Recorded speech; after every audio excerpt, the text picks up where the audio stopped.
JPJ Tamil cartoon சொந்தங்கள் அனைவருக்கும் என் அன்பான வணக்கம். நம்ம சேனலை தொடர்ந்து சப்ஸ்கிரைப் பண்ணி பார்க்குற எல்லாருக்குமே ரொம்ப பெரிய நன்றிங்க. புதுசாக சேனலை பார்க்குறவங்களும் சப்ஸ்கிரைப் பண்ணாமல் பார்க்குறவங்களும் தயவு செஞ்சு சப்ஸ்கிரைப் பண்ணி பாருங்கள். அதே மாதிரி நம்ம வீடியோஸ்க்கெல்லாம் லைக் பண்ணுங்கள், கமெண்ட் பண்ணுங்கள், ஹைப் பண்ணுங்கள். அப்புறம் மறக்காமல் சப்ஸ்கிரைப் பண்ணி வச்சுக்கோங்க. சரி வாங்க இன்றைக்கி வீடியோக்குள்ளே போகலாம்.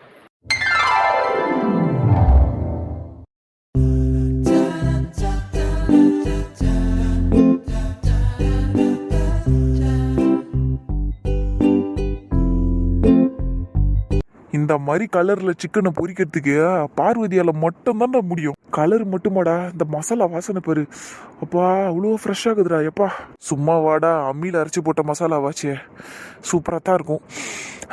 சாப்பிடலாமா? சாப்பிடலாம்டா. இதுக்கு மேலே இதை வேடிக்கை பார்க்கறதுக்கு எனக்கு மனசு இல்லை.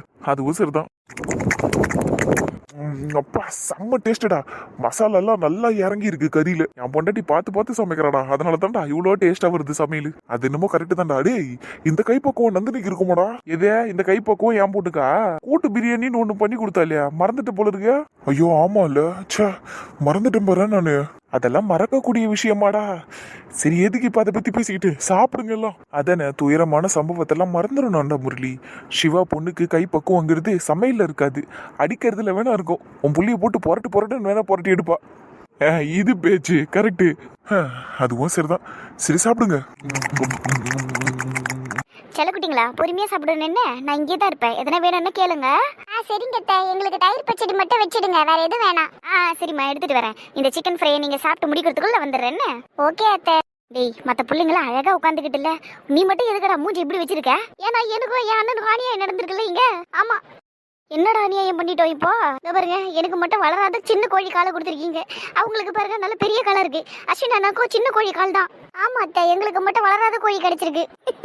என்னடா வளராத கோழி வளர்ந்த கோழின்னு சொல்லிக்கிட்டு, எல்லாம் ஒரே கோழி தான். ஆனால் என்ன கொஞ்சம் கொஞ்சம் சைஸ் வித்தியாசம் இருக்குது, அவ்வளோதான். சாப்பிட்ருங்க. என்ன, அதைத்தானே நாங்களும் சொன்னோம், சைஸ் வித்தியாசம் இருக்குது, எங்களுக்கு பெருசாக கொடுத்துருக்கலாம்ல. ஏ கதிர், எதுக்குடா இப்போ அழுதுகிட்டு இருக்க? இந்தா இந்த சிக்கனை வேணா வச்சுக்க, உன்னோட என்கிட்ட கொடுத்துரு. இல்லக்கா வேணாம், ஏற்கனவே நீங்க உங்க ஃபிஷ் ஃப்ரை வேற எனக்கு தந்தீங்கல்ல, அதனால எனக்கு வேண்டாம், நான் இதையே சாப்பிட்டுக்கிறேன். கதிர், வேணும்னா என்னோட சிக்கன் தரவாடா உனக்கு? வேணாம்ப்பா, நீயே சாப்பிடு. நீ எதையாவது கொடுத்தனா என்கிட்ட இருந்து டபுளா வாங்கிடுவேன். வேணாம். டேய், நீ இருக்கிறிய எம்மா, உன்னை வச்சுக்கிட்டு என்னால போராட முடியலடா. அமைதியா சாப்பிட்டு எழுந்துடுறா. பொம்பளை பிள்ளைங்களுக்கு எவ்வளவு தாராள மனசு கொடுக்குறேன்னு சொல்லுதுங்க, ஆனாலும் எவ்வளவு ஓவரா பேசுறான் பாரு. வாயை முடிக்கிட்டு சாப்பிடு, இதோட சத்தம் வரக்கூடாது. இருந்தாலும் எனக்கு வளராத கோழியை கொடுத்துட்டீங்கம்மா, பூடிக்கிட்டு போயிருவேன் கையில இருந்து. பாத்துக்க, அமைதியா சாப்பிடு. டேய், செஞ்சாலும் செஞ்சிருவாங்கடா, நம்ம சாப்பிடலாம் வாடா. ஓகே அஸ்வின். இவ்வளோ சுவையா சிக்கனை பொரிச்சிட்டு ஆளுக்கு ஒரு பீஸுனுக்கு அஞ்சத்தனமா வச்சிருக்கிறாங்களே. இந்த சின்ன பசங்களுக்கெல்லாம் இந்த பீஸை கட் பண்ணிட்டு எல்லாத்தையும் பெரியவங்களுக்கு வைக்க வேண்டியது தானே, அதுங்களுக்கு சின்ன சின்னதாக பொரிச்சு கொடுக்க வேண்டியது தானே. இதுகளுக்கெல்லாம் என்னத்துக்கு லெக் பீஸிப்பா? அவங்களுக்கும் சாப்பிடணும்னு ஆசை இருக்கும்லடா. லெக் பீஸை தான் சாப்பிடணுமா? குட்டி குட்டியாக ஃப்ரை பண்ணி கொடுத்தா சாப்பிடுறதுங்களா அதுங்க? சிக்கன் செம்ம ஜூஸியா டேஸ்டா இருந்துச்சுல்ல. நம்ம கடையில எல்லாம் சாப்பிடுவோமே அப்படி இருந்துச்சுல்ல. செஞ்சது நம்ம பாட்டியாச்சே, பின்ன எப்படிக்கா இருக்கும்? ஆமாம்மா, சரி ரைத்தா கொண்டு வந்து வச்சுட்டாங்கல்ல, நம்ம அதை ஊற்றி சாப்பிடலான்னு. பிரியாணியில சாப்பிடும் போது டேஸ்டா இருக்கும். நீங்களும் சாப்பிடுங்க. அக்கா, எனக்கு ஒரு டவுட்டுக்கா. என்ன டவுட் கதீர்? பிரியாணியும் சோறு தானே? ஆமாண்டா. அப்ப சாம்பாரோ இல்ல கார குழம்போ ஊத்த வேண்டியதானே, எதுக்கு இந்த தயிர் எல்லாம் ஆக்குறாங்க? லூசா கதிர் நீ, இது பிரியாணிடா, இதுக்கு எப்படி சாம்பார் ஊத்த முடியும்? இதுக்கு பேர் பிரியாணியா இருக்கலாம், ஆனா இதுவும் சோறு தானே. சோறுக்கு நம்ம குழம்பு ஊத்தி சாப்பிட்றோம்ல, அப்ப இதுக்கு மட்டும் ஏன் நம்ம குழம்பு ஊத்தி சாப்பிடக்கூடாது? பிரியாணிக்கானே ஏன் பண்றீங்களா எல்லாரும்? எனக்கு மேலே கேள்வி எல்லாம் கேட்டுக்கிறானே. டே எலி குஞ்சா, வாயை மூடி நீ சாப்பிட்டு சொல்லிட்டேன். இல்லைன்னு வெய்ய, நேற்று வச்ச சாம்பார் ஃப்ரிட்ஜில் வச்சிருக்காங்க, எத்தனை வந்து ஊத்திடுவோம் சொல்லிட்டேன். மாமு, லேடிஸ் முன்னாடி இப்படி அசிங்கப்படுத்துறீங்களா என்ன?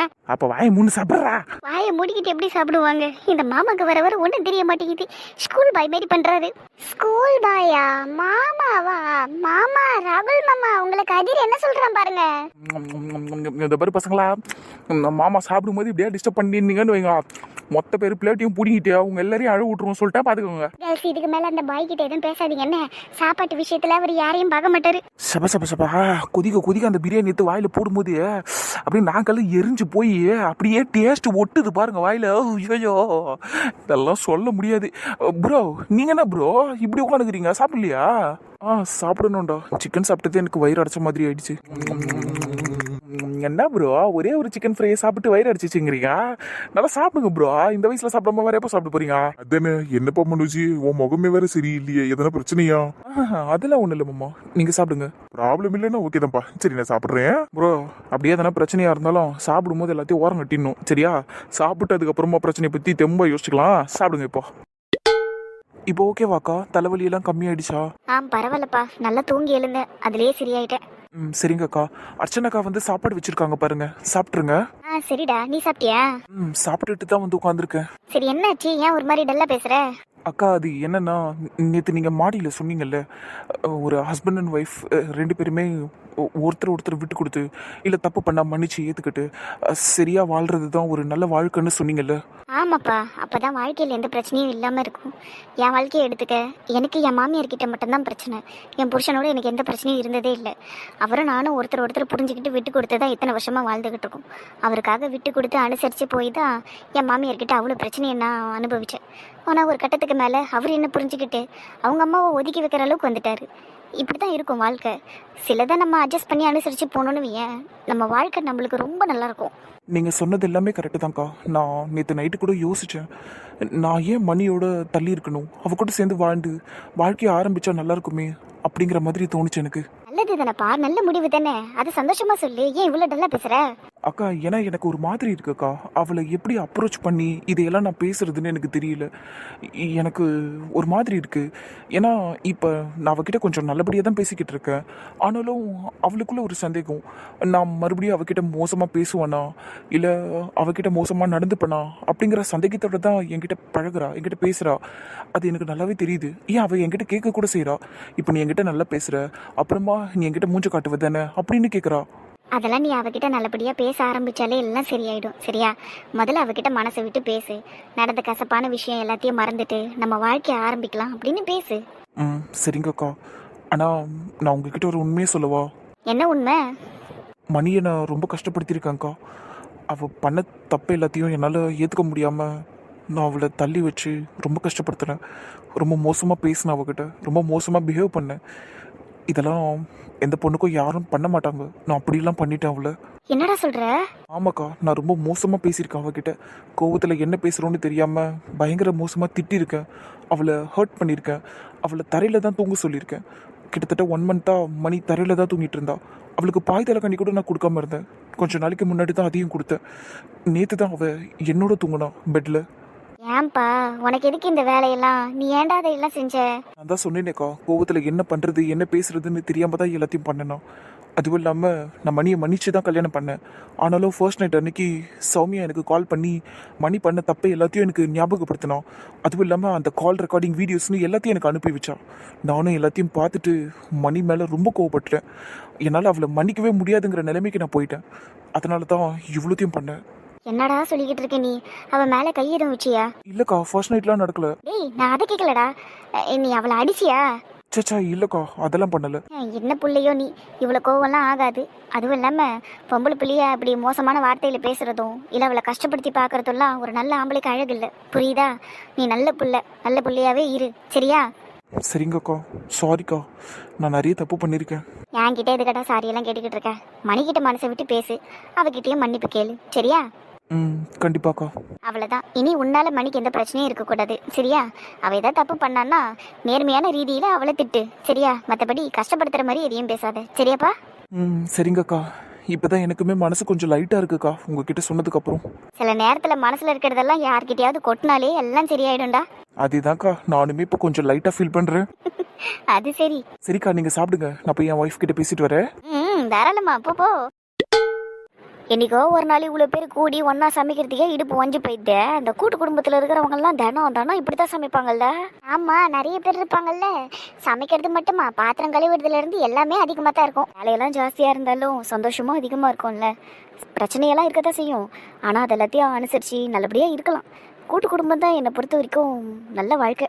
அது என்னமோ கரெக்டு தான். பேசாமல் நம்ம எல்லாருமே கூட்டு குடும்பமாக ஆனால் தான் என்ன, பெரிய வீடாக கட்டிட்டு எல்லாரும் ஒரே இடத்துல இருந்துருவோமே. அது நம்ம ஏற்கனவே போட்ட பிளான் தானே. ஆனால் பிள்ளைங்களாம் வேணாண்டி, பேர பசங்க எதை வேணாம். நம்ம எல்லாரும் நம்ம ஜோடிங்களோட இருப்போம். அதுதான் ஒரு நல்ல வாழ்க்கையாக இருக்கும் நம்மளுக்கு. இந்த பிள்ளைங்களெல்லாம் சேர்த்துக்கணும்னு வை, இப்போ டார்ச்சர் ஆகும். இந்த பாரு இன்னிக்கே பாரு எவ்வளோ டார்ச்சர் அனுபவிச்சோம் நம்ம. அது என்னமோ சரிதான்.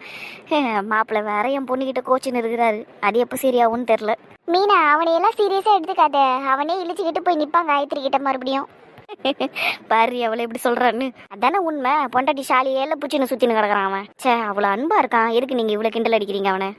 அதுவும் சரிதான். சரி இப்படியே பேசிக்கிட்டு இருக்காம நம்ம ரூம்ல போய் ரெஸ்ட் எடுப்போமா? அப்பதான் கொஞ்சம் நல்லா இருக்கும். அப்படியே கட்டையை கொஞ்சம் படுக்க போட்டாதான் சரிப்பட்டு வரும். ஆமாட்டி அம்மா வாடி போகலாம். தைலத்தை வேற எடுத்து இடுப்புல தேகணும். பா விட்டு போச்சுடி இன்னைக்கு என் இடுப்பு. எப்படியெல்லாம் பேசினால அவ எனக்கு சந்தோஷ் கிட்ட உரிமை இல்லைன்னு இன்னொருத்தி சொல்றாள். அந்த அளவுக்கு இருக்கேன்ல நானு. நந்திடி அவ உன்னை உசுப்பேத்தணுங்கிறதுக்காக தான் அப்படியெல்லாம் பேசினா. சரியா? உனக்கு தெரியாதா? உனக்கு என்ன உரிமை இருக்குன்னு தெரியாதா? என்ன உரிமை இருக்கு இல்ல என்ன உரிமை இருக்குன்னு கேக்குறேன். எனக்கு அந்த ஆளு உரிமை கொடுத்துருந்தா நான் சின்னதா வாடா போடான்னு சொல்றதெல்லாம் அவன் பெருசுப்படுத்துவானா? இல்ல சொல்ல. நந்தினி இந்த வாடா போடாங்கிற விஷயத்தை வச்சு நீ எத்தனை நாளைக்கு நந்தினி சண்டை போடுவ? அவருக்கு பிடிக்கலன்னா விட்டுறேன். ஏன் அது எப்படி விட முடியும்? இல்ல நீ என்ன லூசா? எவ்வளவு ஒருத்தி அவரை வாடா போடாங்கிறா, என்ன நான் சொல்லக்கூடாதா? ஏன் நான் சொன்னா என்னடி ஆயிடும்? அந்த அளவுக்கு கிரேட் எதனா இறங்கிடுமா தலையில இருந்து? அவர் தான் பிடிக்கலன்னு சொல்றாருலடி. ஏன் பிடிக்கலையா? எவ்வளவு ஒருத்தி சொல்றது பிடிச்சிருக்குல்ல, திருப்பி அவரும் வாடி பொடின்னு எல்லாம் பேசுறாருல, எதுக்கு பேசணும்? இல்ல அவளே எதுக்கு அவர் டீ போட்டு பேசணும்? இல்ல எனக்கு புரியல.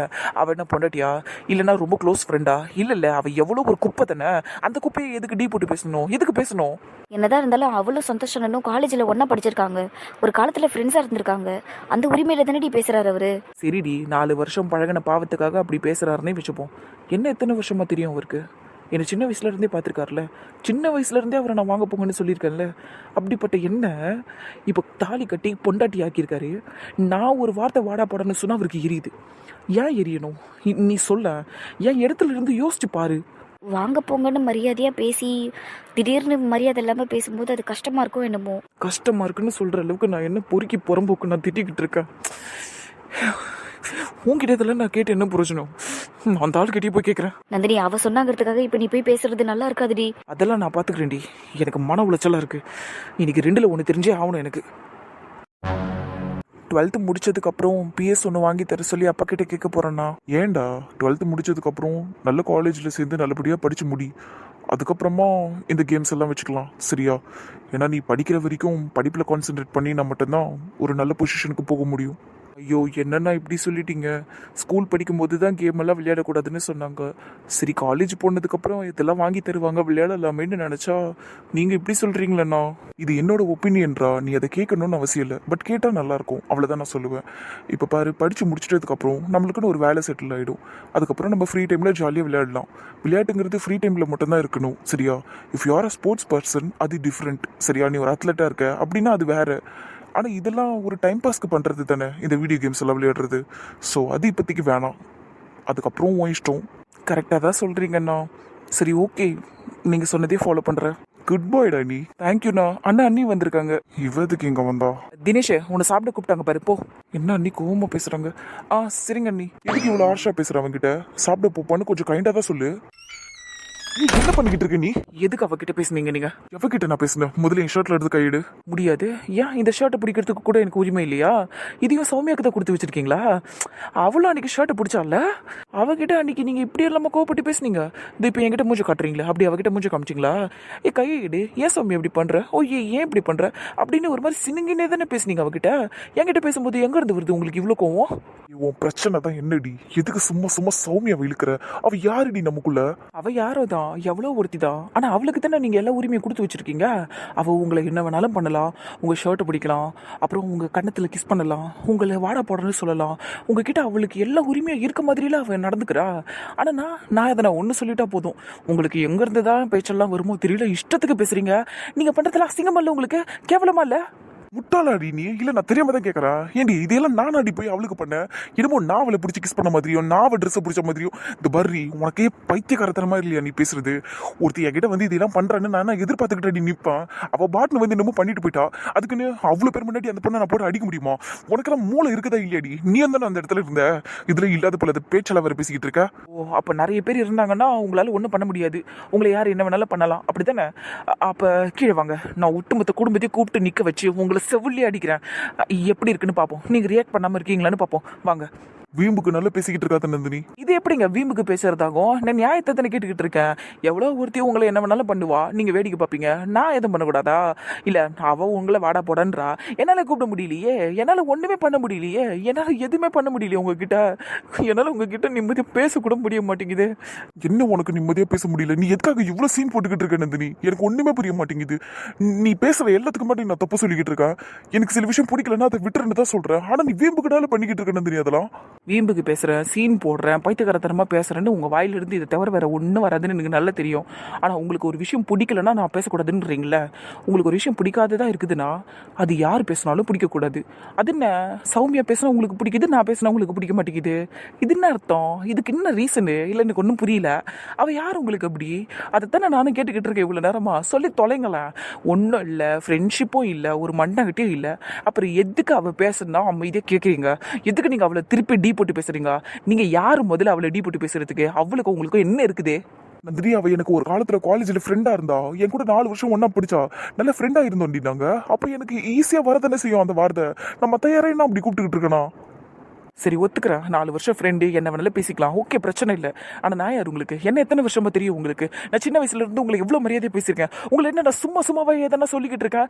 எப்பயாச்சும் ஒரு தடவை தானே வாடா போடாங்கிறேன். அதையும் உங்களுக்கு எரியுது. ஏன் பிடிக்க மாட்டேங்குது?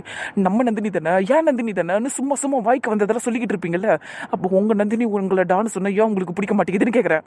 அது எப்படி எல்லா தப்பையும் நான் தான் பண்ணங்கிற மாதிரி பேசிக்கிட்டு இருக்க? உன் மேல மிஸ்டேக்கே இல்லையா? அப்ப நீ சும்மா வாடா போடணும்னு சொன்னதுக்கு தான் நான் உங்ககிட்ட கோச்சிக்கிட்டேனா? இல்லை நான் உங்ககிட்ட கோவப்பட்டானா? நீ என்ன வார்த்தை சொன்ன அன்னைக்கு சௌமியா என்ன கிஸ் பண்ணதுக்கப்புறம்? நான் அதை என்ஜாய் பண்ணேன்னு சொன்னேன். இத்தனைக்கும் உன் முன்னாடி தான் நான் நின்றுட்டு இருந்தேன். நான் என்ஜாய் பண்ண மாதிரியா இருந்துச்சு? நீ அதுக்கு மொத்தம் பதில சொல்ல. அமைதியா இருந்தீங்கல்ல, அதுக்கு பேர் என்ஜாய் பண்றது தான். இதே ராகுல் மாதிரி நீங்க அடிச்சிருந்தீங்கன்னு வைங்களேன், ஒத்துக்கிட்டு இருந்திருப்பேன். உங்களுக்கு அதெல்லாம் பிடிக்கல, நீங்க அவளை செவிலி அடிச்சிட்டீங்க, இல்ல காரி துப்பிட்டீங்கன்னு நானும் மனசை தேத்திக்கிட்டு இருந்திருப்பேன். நீங்க அமைதியா தான் நின்னீங்க. அப்ப அதுக்கு பேர் என்ஜாய் பண்றது தானே. திரும்ப திரும்ப அதையே சொல்லாதடி, அசிங்கமா இருக்குடி எனக்கு. அதுவும் நீ எப்படி இப்படி சொல்ற? எப்படி நான் இன்னொருத்தையும் என்ஜாய் பண்றேன்னு சொல்ற? இதை வேற யாருன்னா சொல்லியிருந்தா கூட அதெல்லாம் தாங்க முடியும்டி. எத்தனை முறை தாண்டி என்னை இதை சொல்லி கஷ்டப்படுத்துவ? அப்படிதான் பண்ணுவேன். கஷ்டமா இருக்குல்ல, நல்லா வலிக்குது இல்ல? எனக்கும் அப்படிதான் வலிச்சுக்கிட்டு இருக்கு. எனக்கு இல்லாத உரிமையை நீங்க இன்னொருத்திக்கு கொடுக்கும் போது எனக்கும் இப்படிதான் வலிக்குது. நீ திரும்ப திரும்ப இதையே பேசுறதுனால நீ நியாயமா பேசுறன்னு அர்த்தம் இல்லை, சரியா? நீ ரொம்ப கேவலமா பேசிக்கிட்டு இருக்க. ஏண்டி, நீ சும்மா என்ன வாடா போடன்னு சொல்றதுதான் எனக்கு பிரச்சனை. இப்ப நீ அதை தாண்டி என்ன என்னென்னலாம் பேச்சு பேசியிருக்க. சௌமியாவை நான் என்ஜாய் பண்றேன்னு சொன்னேன், அது ரொம்ப கேவலமா இருக்குது. அதையும் தாண்டி நான் நசன்னு சொன்னேன், என் கூட சேர்ந்து நிம்மதியா இருக்க முடியாதுன்னு சொன்னேன், என் கூட சேர்ந்து நீ வாழ முடியாதுன்னு சொன்னேன். ஏன் நீ இல்ல எந்த பொண்ணாலையும் என் கூட சேர்ந்து வாழ முடியாதுன்னு சொன்னேன். அப்படி இருக்கும்போது இவ்வளோத்தையும் நீ பேசுவ, எல்லாத்தையும் நான் தாங்கிக்கிட்டு நான் அமைதியா இருக்கணும் மாடி? இல்ல உன் மனசுல நீ என்ன தாண்டி நினைச்சிட்டு இருக்கா? நான் ஒன்றும் இல்லாதது பொல்லாததெல்லாம் சொல்லலையே, எல்லாம் உண்மை தானே. உண்மையான விஷயங்களை தான் சொல்லியிருக்கேன். உங்களை மாதிரி ஒருத்தி கூட எவ்வளோ ஆளையும் வாழ முடியாது, ஆனால் சௌமியா வாழ முடியும்னு நினைக்கிறேன். அதனால தான் உங்கள் 2 பேருக்கும் நிறைய விஷயத்தில் ஒத்து போகுது. அதனால தான் அவள் என்ன பண்ணாலும் நீங்களும் அமைதியாக இருக்கீங்க. நந்தினி, வெளியே போ நந்தினி, தயவு செஞ்சு இதுக்கு மேலே எதுவும் பேசாத, வெளியே போ. ஏன் உண்மையை சொன்னால் கஷ்டமாக இருக்கா? இங்கே பாருங்க, எனக்கு தெரிஞ்ச சௌமியா தான் உங்களுக்கு சரியான ஆள். அவள் ஃபோனில் பேசும்போது கூட அதான் சொன்னான், உனக்கும் சந்தோஷக்கும் செட் ஆகாது நந்தினி, நீ அவனை விட்டு கொடுத்துரு, சந்தோஷம் நானே கல்யாணம் பண்ணிக்கிறேன், எனக்கும் அவனுக்கும் நல்ல வேவ்லென்த் இருக்கு, நாங்கள் கல்யாணம் பண்ணிக்கிட்டோம்னா சூப்பராக லைஃப்பை லீட் பண்ணுவோம், எங்கள் லைஃப் ரொம்ப ஹாப்பியாக இருக்கும், அவனும் ஹாப்பியாக இருப்பான், நீ தயவு செஞ்சு சந்தோஷம் விட்டுரு, நீ அவனை டார்ச்சர் பண்ணாத, அப்படி இப்படின்னு சொன்னான். அதெல்லாம் உண்மைதான் போல இருக்குது. அப்போ கரெக்டு, நான் தான் தேவையில்லாமல் உங்கள் 2 பேருக்கு நடுவில் இருக்கேன். பேசாம நீங்கள் அவளையே போய் கல்யாணம் பண்ணிக்கலாம்ல. என்ன சொன்ன? அவளை போய் கல்யாணம் பண்ணிக்கோங்கன்னு சொன்னேன். அதில் ஒன்றும் தப்பு இல்லையே. அவள் உங்களை என்ன சொன்னாலும் என்ன பேசினாலும் உங்களுக்கு எந்த பிரச்சனையும் இருக்க போகிறது இல்லை. நான் பேசினா மட்டும்தான் நிறைய பிரச்சனை வருது. அப்புறம் எதுக்கு இந்த ஒரு ரிலேஷன்ஷிப்பு? இதெல்லாம் வேணாமே. நீங்கள் போய் அவளை கல்யாணம் பண்ணிக்கோங்கன்னு சொல்கிறேன். இன்னொரு தடவை உன் வாயில இருந்து இந்த வார்த்தை வந்ததுன்னா நான் என்ன பண்ணுவேனே தெரியாது. வெளியே போ. என்னாலெல்லாம் போக முடியாது. எனக்கு இன்னைக்கு ஒரு முடிவு தெரிஞ்சாக்கணும். உங்களாலேயும் அந்த சௌமியாவாலையும் நான் நிறைய அனுபவிச்சுட்டேன். ஒரு பக்கம் நீங்கள் கட்ட தாலி இருக்கு என் கழுத்தில், ஆனால் அவன் எனக்கு ஃபோன் பண்ணி உனக்கு அவன் மேலே எந்த உரிமையும் இல்லை, வேணும்னா போய் அவனை ஒரு டானை சொல்லிப்பாரு, அவன் உங்ககிட்ட சண்டை போடுவான்னு சொல்கிறா. ரொம்ப கரெக்டாக சொல்கிறா. இதே அவள் சொன்னால் எந்த பிரச்சனையும் இல்லைன்னு சொல்கிறா. அதே மாதிரி நீங்களும் அவளை ரொம்ப உரிமையாக பேசுகிறீங்க. இதெல்லாம் எனக்கு எரிச்சலாக இருக்குது, கேட்குறதுக்கு அசிங்கமாக இருக்குது எனக்கு. எதுக்கு இப்படி ஒரு வாழ்க்கையை நான் வாழ்ந்துக்கிட்டு இருக்கணும்? நான் பாட்டில் நிம்மதியாக இருந்திருப்பேன்ல. எனக்கு இதெல்லாம் தேவையான்னு கேட்குறேன். நந்தினி, நான் உன்னை என்றைக்குமே டார்ச்சர் பண்ணணும்னு நினச்சதே இல்லை. நான் உன்னை நல்லபடியாக பார்த்துக்கணும், உன் கூட சந்தோஷமாக இருக்கணும்னு தான் முயற்சி பண்ணேன். ஆனால் உனக்கு இதெல்லாம் பிடிக்கல, உனக்கு இதெல்லாம் டார்ச்சராக இருக்குன்னா நீ ஏன் நந்தினி என்னை கல்யாணம் பண்ண ஒத்துக்கிட்ட? இதெல்லாம் வேணான்னு நீ அப்போவே அவாய்ட் பண்ணியிருக்கலாம்ல. அதுதான் நான் பண்ண தப்பு. அதனால தான் இப்போ அனுபவிச்சுக்கிட்டு இருக்கேன். கழுத்தில் தாலி இருந்தோ எந்த உரிமையும் இல்லாமல் ஒரு கேவலமான வாழ்க்கையில் நான் வாழ்ந்துக்கிட்டு இருக்கேன். இது எனக்கு தேவையே இல்லை. இப்பயும் நான் முடிவு எடுக்கலன்னு வைங்களா, ஆயுசு முழுக்க நான் இதே மாதிரி தான் இருக்கணும். நந்தினி என்ன பண்ற நீ? என்ன செய்யணுமோ அதை தான் செஞ்சுக்கிட்டு இருக்கேன். தாலி கட்டிக்கிட்டதால மட்டும் ஒருத்தி பொண்டாட்டி ஆயிட முடியாதுல்ல, தாலி கட்டினதால மட்டும் ஒருத்தன் புருஷன் ஆயிட முடியாதுல்ல. உரிமையே இல்லைன்னா எதுக்கு இந்த ஒரு புருஷன் பொண்டாட்டி உறவு? இது தேவையே இல்லை. யாருக்கு உரிமை இருக்கோ அவங்க கழுத்தில் இது இருக்கட்டும். நான் சின்ன பொண்ணு, எனக்கு புத்தி இல்லை, நான் பைத்தியக்காரத்தனமா பேசுறேன், சீன் போடுறேன், அறிவு கட்டத்தனமா இருக்கேன், சுய புத்தி இல்லாம பேசுறேன்னு என்ன எவ்வளவு பேசுற. இவ்வளோத்துக்கு பின்னாடியும் நான் வழியில தான் பேசுறேங்கிறத நீ புரிஞ்சுக்கல. அப்படிப்பட்ட நீ எதுக்கு எனக்கு நீ தேவையே இல்லை. இந்தா நீ கட்டின தாலி எடுத்துட்டு போய் கட்டவளுக்கு. இதோட முடிஞ்சது உனக்கும் எனக்கும் எல்லாம். இனிமேல் உனக்கு எனக்கும் எந்த ரிலேஷன்ஷிப்பும் இல்லை. நான் உனக்கு பொண்டாட்டியும் இல்லை, நான் உனக்கு லவ்வரும் இல்லை, நான் உனக்கு யாதும் இல்லை. இதே வீட்டில் நம்ம இருந்தாலும் நீ யாரும் நான் யாரும். இனிமேல் நீ என்னை பார்க்காத, என்கிட்ட பேசாத, நானும் உன்னை பார்க்க மாட்டேன், உன்கிட்ட பேச மாட்டேன். நமக்குள்ள எல்லாம் முடிஞ்சது. Good bye. இந்த தாலியோட வெயிட் உண்மையிலேயே ரொம்ப அதிகம் நந்தினி. இதுல தான் என்னோட மொத்த லவ்வுமே இருக்கு. காத்திருந்தால் எதிர்பார்த்திருந்தால் ஒரு நிமிஷம் வருஷமடி.